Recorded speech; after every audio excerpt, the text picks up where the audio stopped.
This is Q&A with Alex and Graham. I'm Julie, this is Alex, and this is Graham. We're with the Homebrew Network here at Brew and Grow in Rockford, Illinois, and today we're going to be discussing hydrometers and refractometers in order to take your specific gravity readings in your homebrew experiences. Thanks, Julie, for introducing what this is. Alex, why don't you go into more specifics about what these do? Cool, yeah. This is probably the one you're most familiar with. This is a hydrometer. It basically measures the density of whatever liquid that you're measuring. It gives a reading in specific gravity. As the sugars in your beer, wine, whatever you're fermenting are converted to alcohol by the yeast, the solution that this sits in becomes less dense, so it sinks further and further, and your readings change. You take an initial reading called your original gravity, and then take a final reading, your final gravity. The difference between the two will give you your alcohol content. Sounds good. Same with the refractometer? Yes, but no. Refractometer is good for taking a original gravity reading, but once alcohol is present in your sample, it kind of throws off the readings, so I would use this for initial readings, and then this for the readings while it's fermenting. Alright, so for a beginner brewer, stick to your hydrometer. If you want to get more advanced, before you pitch your yeast, stick to the refractometer, and then once your yeast is pitched, anytime you want to check your gravity, use your hydrometer.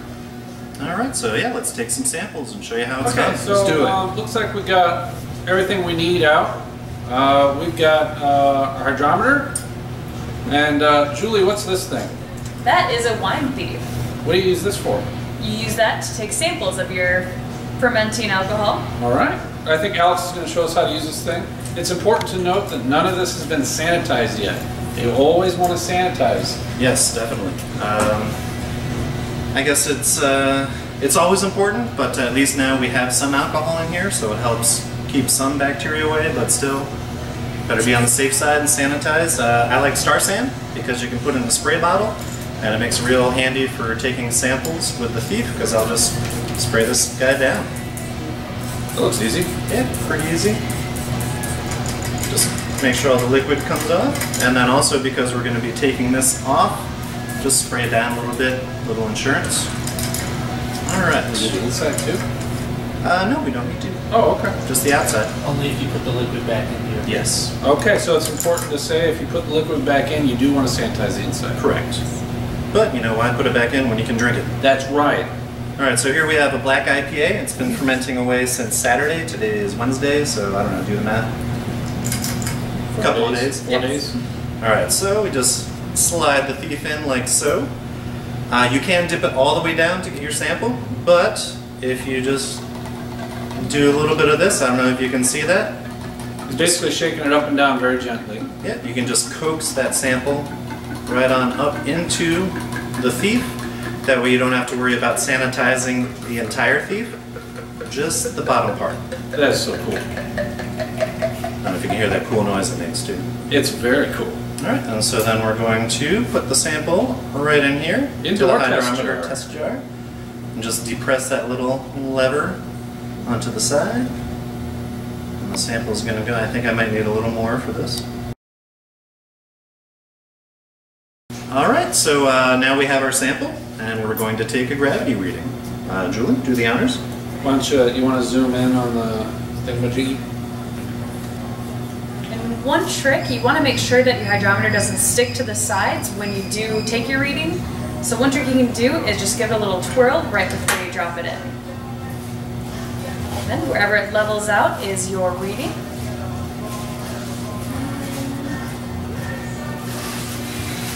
Looks like we're at 1.020, maybe 2.1. 1020, yeah, this beer started out at 1058 just 4 days ago, so now we're at a 1020. So obviously we can see from the Kreuzen it's doing something, but the gravity reading is just a, I guess, helping back that up. It's important to note that you need to take at least 3 gravity readings to make sure that you're not moving anymore before you take the beer off. Yeah, especially important if you're bottling. That's where the hydrometer comes in really, really handy. You want to make sure that your reading has stabilized, meaning that all of the available sugars to the yeast have been converted, meaning you can safely prime and bottle without having to worry about surplus sugars Yeah, and bottles exploding, which is not fun. Alrighty, so you can see it's floating right at the 1020 mark. If I take this out of here, that right there, 1.000, that is what this should read at room temperature with distilled water. So that's how you know if your hydrometer is reading properly. We'll go through that in a minute. But then you see these big marks as you go down. That's 1.00, that's 1.010, 1.020, 1020, what we're reading. And each of these other graduations is 0.002. So just so you guys know how to read it. Now we're going to discuss how you can check the calibration of your hydrometer. And Alex is going to show you how to do that. Alright, we have the same hydrometer from before, or after, depending on how Graham edits this. We have a hydrometer test jar, and it's full with reverse osmosis water. So you want to have RO water, distilled water, deionized water, something with no minerals in it, nothing to throw off the reading. At room temperature, I think some hydrometers are different, maybe calibrate to 60 degrees, 70 degrees, so check the paperwork your hydrometer came with. Yeah, it's important you don't want to lose that. And then we're going to dip this down into the sample, and if everything is correct, this should be reading 1.000. And if you guys verify, that is reading 1.000. So that's how you check the calibration of your hydrometer. Now let's say you're checking yours at home and it's not 1.000. What do you do, Grant? Well, here's what I would do. If it was, you know, it's supposed to be 1.000.